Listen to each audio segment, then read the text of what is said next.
Good morning. Happy Tuesday. Welcome to your early morning intuitive guidance. I'm Dr. Bonnie Nussbaum, America's kick-ass coach and psychologist, here with some wisdom to start your day.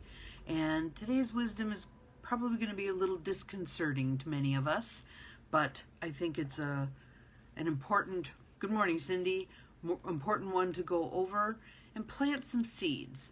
I'm not saying go nuts on this thing, but let's just plant a few seeds and see what you get. All right?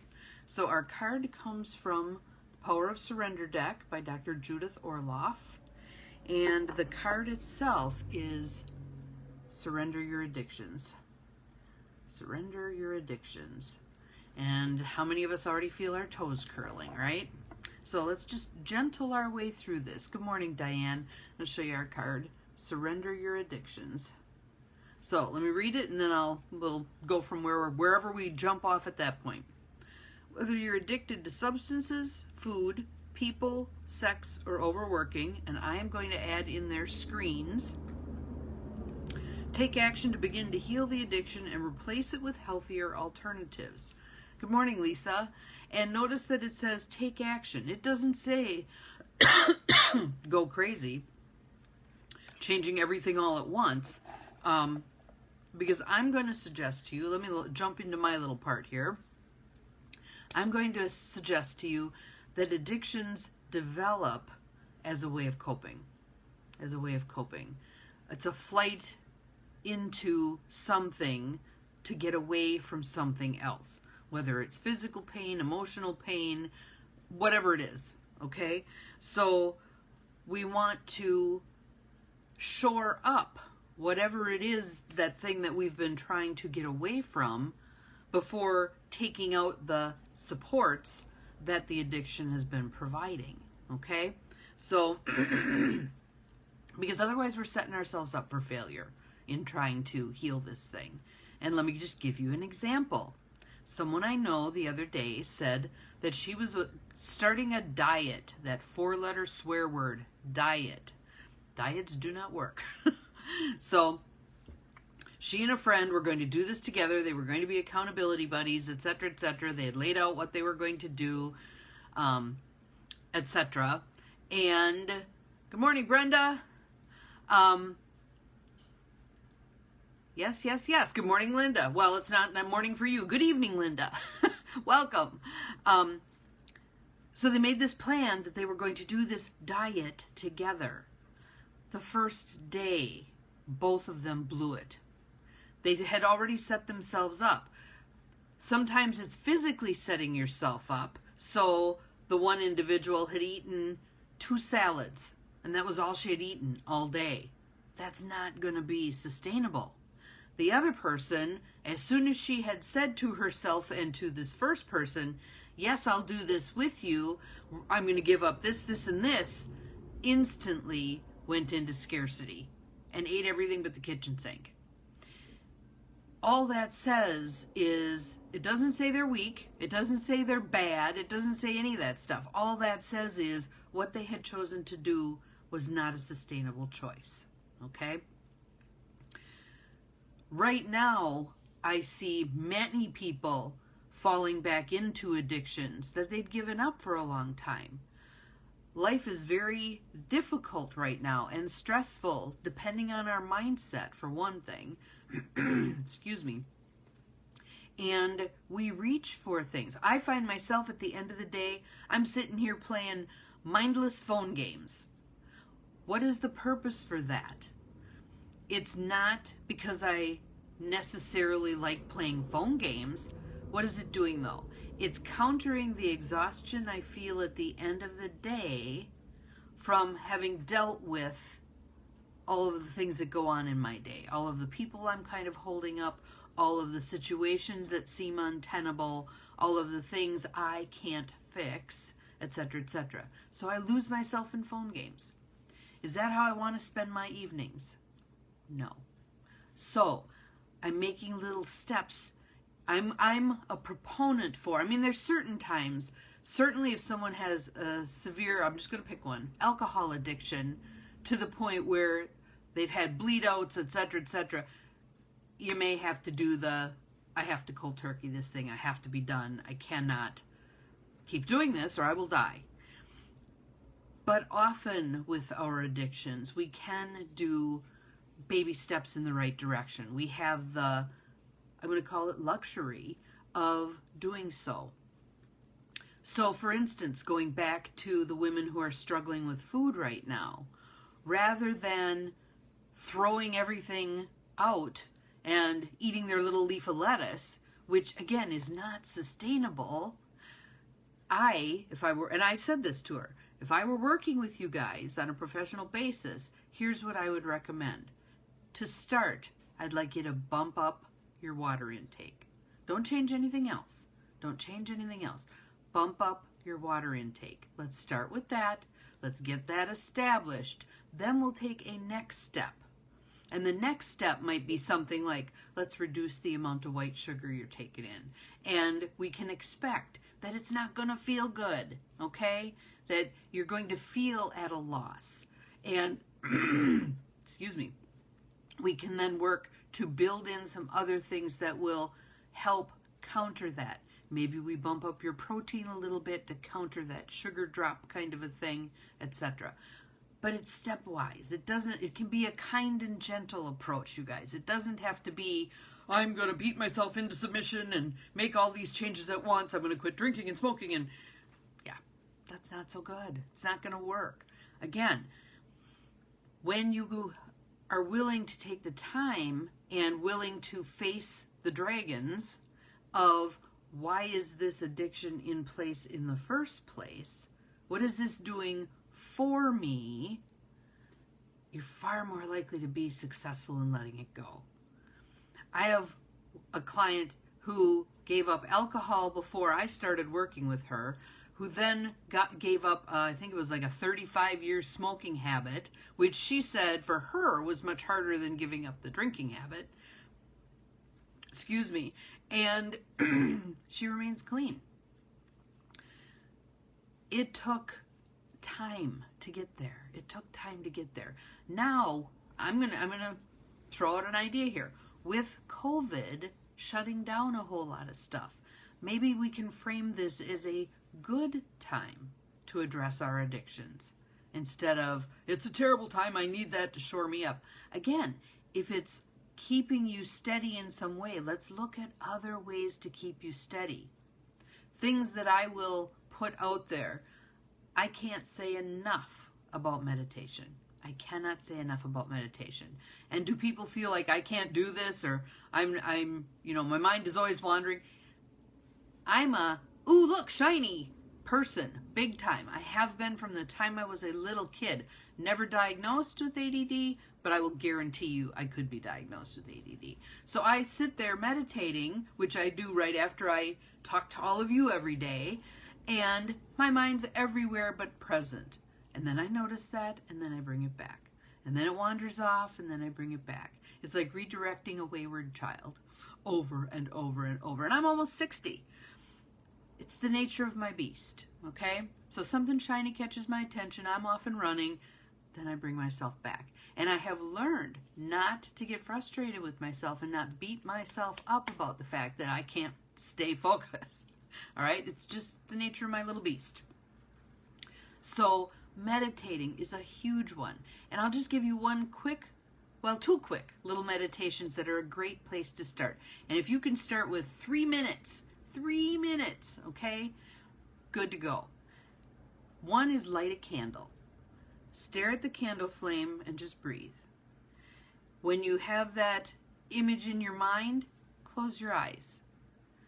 Keep breathing. See how long you can maintain that candle flame image in your mind. It's like the after effect of the image. Maintain it. And when it dissipates, open your eyes and stare at the candle again. 3 minutes. That's all you gotta do.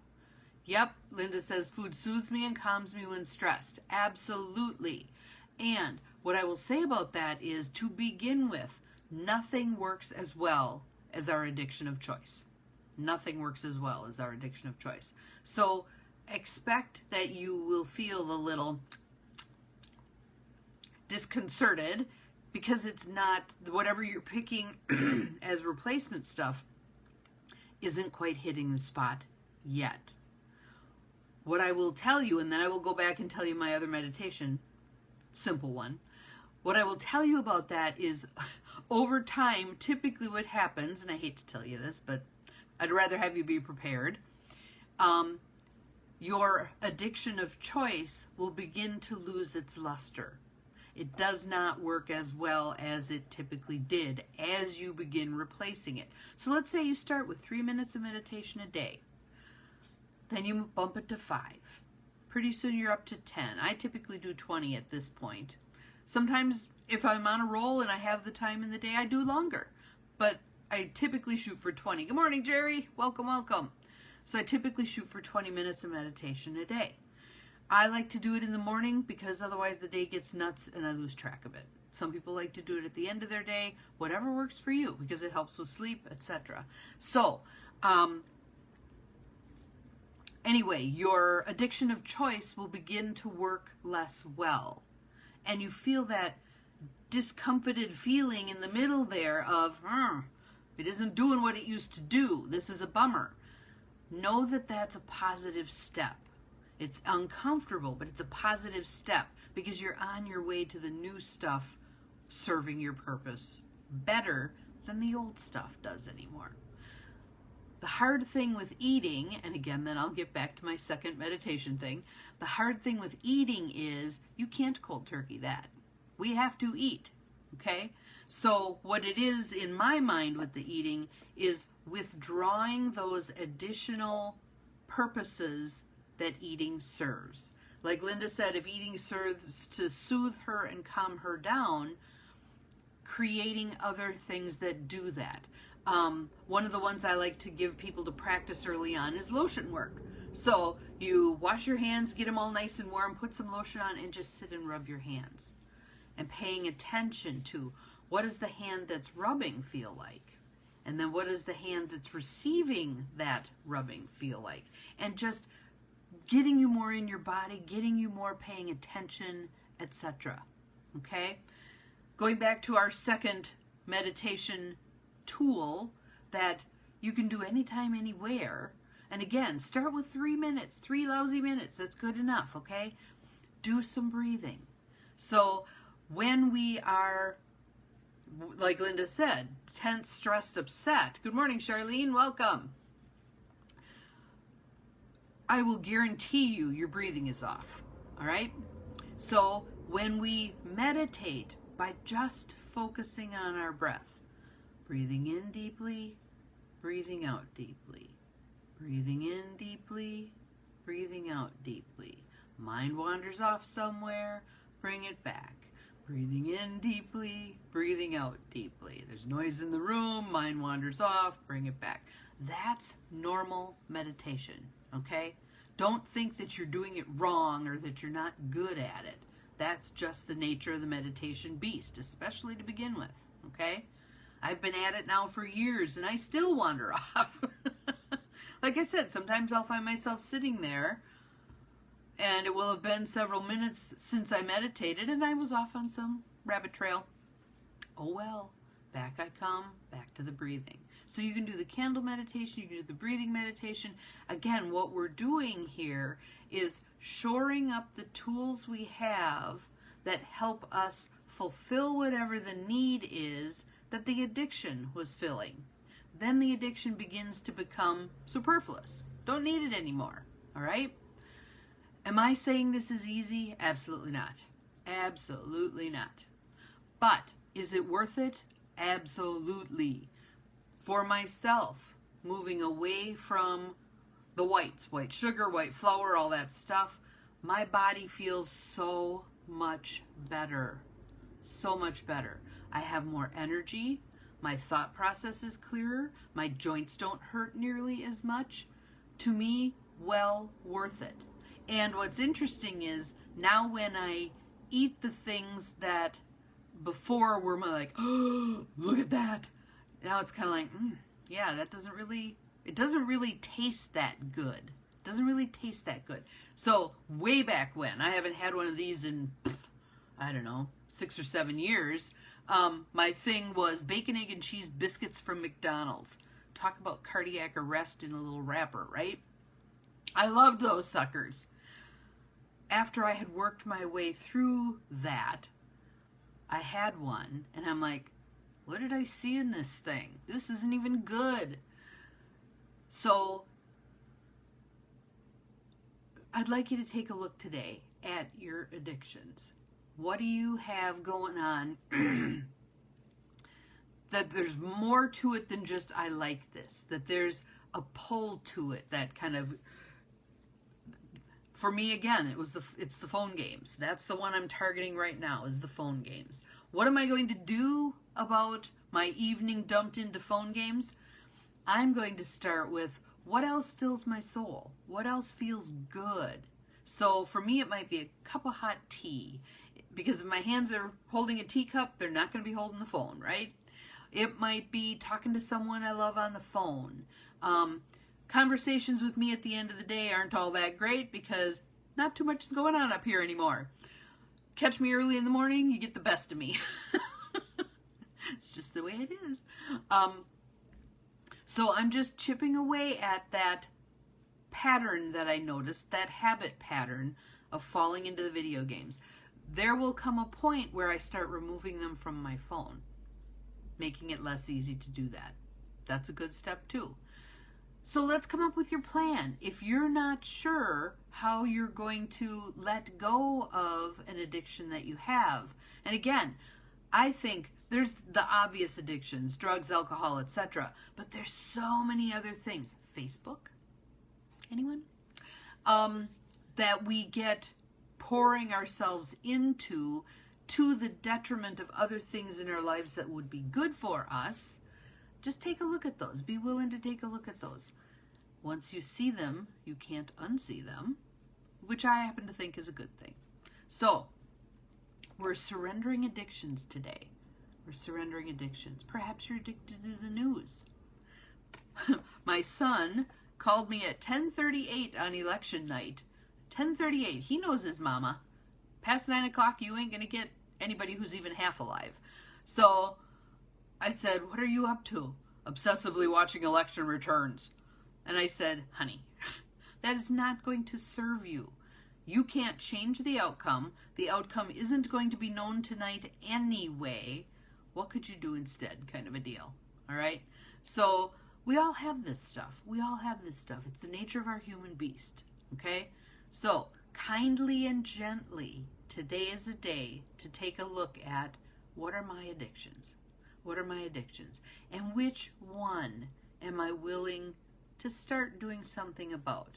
Again, not jumping in with both feet and dismantling everything so that whatever it was holding up, yes, Facebook, says Cindy, yes, so that everything it was holding up falls apart, okay? So like with the Facebook thing, it might be you decide to, I need to do X first before I do Facebook. So I need to meditate first before I do Facebook.